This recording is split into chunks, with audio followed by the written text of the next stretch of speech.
Hello guys, magandang gabi. Dito sa UAE, gabi na po.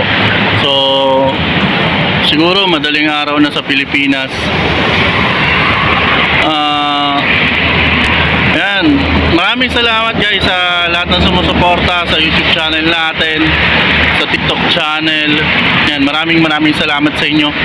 Siyempre sa mga pro-government, ayan, maraming salamat sa inyo guys. Meron lang kasi guys,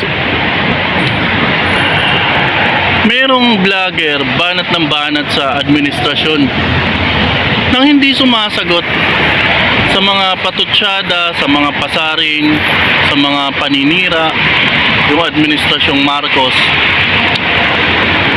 Tira sila ng tira, kasi daw totoo yung mga sinasabi, totoo daw yung mga paninira nila.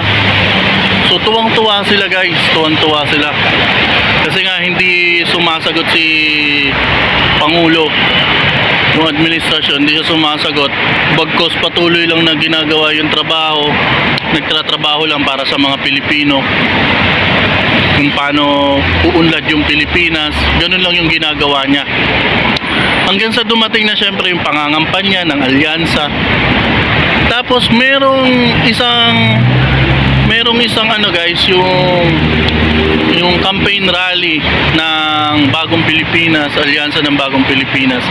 May campaign rally. Sa campaign rally na to guys, biglang nagparinig, pinahagingan ng Pangulo yung mga tumitira sa kanya, yung mga naninira sa kanya. Bukod po dyan, tignan nyo po ang record ng ating mga kandidato.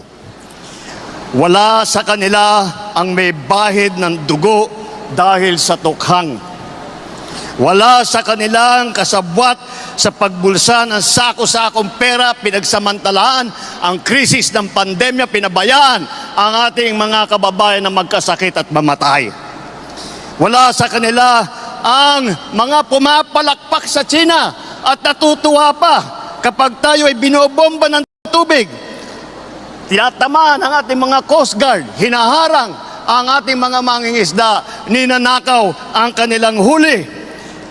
At bukod pa ron ay inaagaw pa ang mga isla natin para maging bahagi ng kanilang bansa. Wala po sa kanila ang tilang sakristan ng isang bulaang propeta na nasasakdal dahil sa pagyurak sa ating kabataan at sa ating kababaihan. Wala sa kanila ang tagataguyod ng pugad ng krimen, ng sentro ng paglalapastangan ng mga kababaihan na mga pogo. Tayo ngayon ay nasa sangandaan ng ating paglalakbay bilang isang malayang bansa. Bilang isang sambayanang may dangal, may sipag at may talino. Tayo ba ay papayag na babalik sa panahon gusto ng kung kailan gusto ng ating mga liderato maging probinsya tayo ng China? Babalik ba tayo sa nakaraan na ibinubugaw ang ating bayan bilang isang sugalan ng mga dayuhan?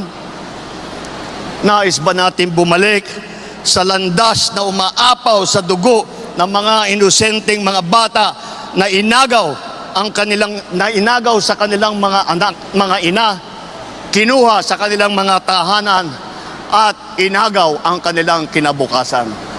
Kasi ito namang vlogger na to guys, galit na galit. Kaya bakit daw tumitira na ngayon? Bakit daw nagsasalita na ngayon yung Pangulo? Nang dati, nagagalit to kasi hindi sumasagot yung Pangulo. Napapatunayan daw nila ng totoo. Ngayon na sumasagot, hindi naman sila binabanggit. Galit na galit pa din. Kasi sumasagot na raw. Oh my God. Sumasagot na raw yung Pangulo sa mga paninira. Gumaganti na. Dati hindi naman daw. So ngayon nagtataka yung vlogger at minamasama niya yung pagsagot ng administrasyon ngayon sa mga paninira ng kabila or sa lahat ng mga naninira sa kanya sa administrasyon. So matanong ko nga, nang hindi sumasagot, nagagalit kayo. Ngayong sumagot, galit pa rin kayo. So wala nang lugar para sagutin kayo. Wala nang lugar para hindi kayo magalit. So kung yan na yung paniniwala nyo guys, yung paniniwala nyo, yung patuloy kayong maninira sa gobyerno, tuloy-tuloy nyo lang yan kasi ngayon napapatunayan na ng mga Pilipino na nagkakalat kayo ng mga maling balita na mga lahat ng sinasabi nyo ay paninira lang at walang mga katotohanan. Yan.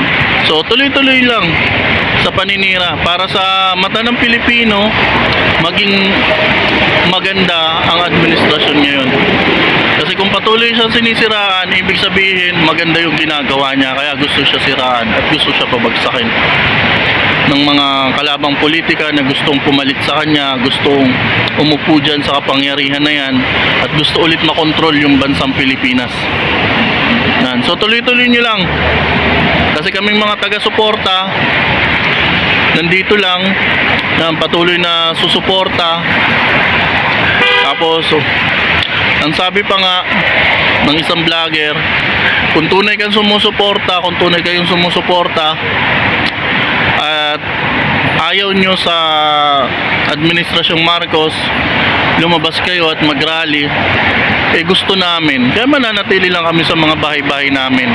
Hanggang social media lang tayo guys kasi mas mabilis dito magpakalat ng mga information sa lahat ng mga nagagawa.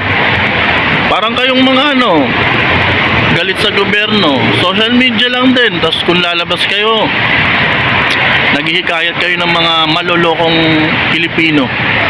Pero iba na ngayon guys, matatalino na po yung mga Pinoy. Yan, kasi madali na ma-access yung mga information. So yun lang. Maraming salamat sa inyo.